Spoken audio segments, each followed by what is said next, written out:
Joe Burrow tweeted this yesterday morning amidst all that was going on. He said, "How can you hear the pain black people are going through and dismiss it as nothing? How can you hear the pain and respond with anything other than, I stand with you?"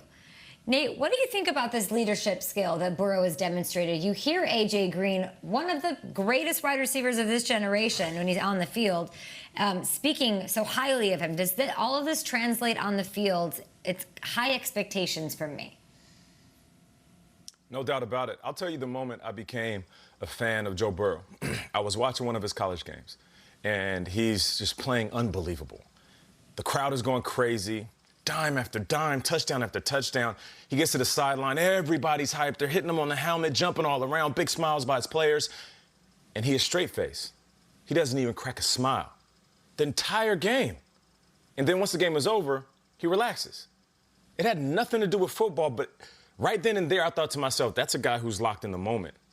That's a guy who understands that there's a job to do. And the reason I bring that up because I read that tweet and I listen to what people say about him.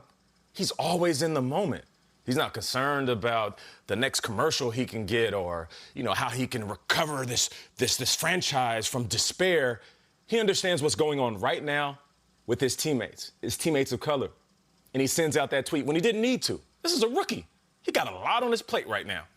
So a guy that's locked in the moment is a guy I'll always be a fan of.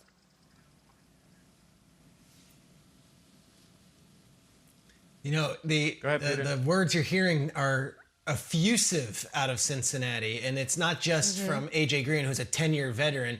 You're hearing it from Zach Taylor, who says that he's breathing life into the offense and into the organization. C.J. Azuma is saying that he is a beast, quote-unquote, and was complimenting his vision. Burrow, his father was a football coach. A lot of quarterbacks' fathers were a football coach. But his two best friends are the Bosa brothers. This is not too big for him. It's not like he's Babe in the Woods entering the NFL. This is a guy who is walking into a situation and is fully self-aware, not only football, but the NFL as a whole.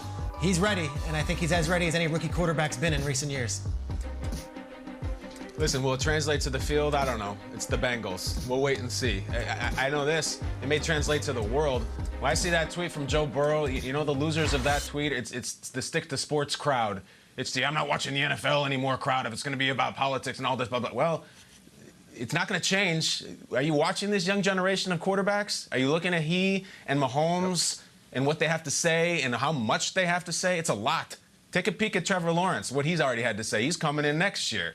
So if you're one of these guys who just wants these guys to shut up and play or whatever it is, it's going to be a long, long, long 10 years for you. Joe Burrow is not afraid. He has a lot to say. He's really good at saying it. And there's a lot more like him that are coming down the pipe.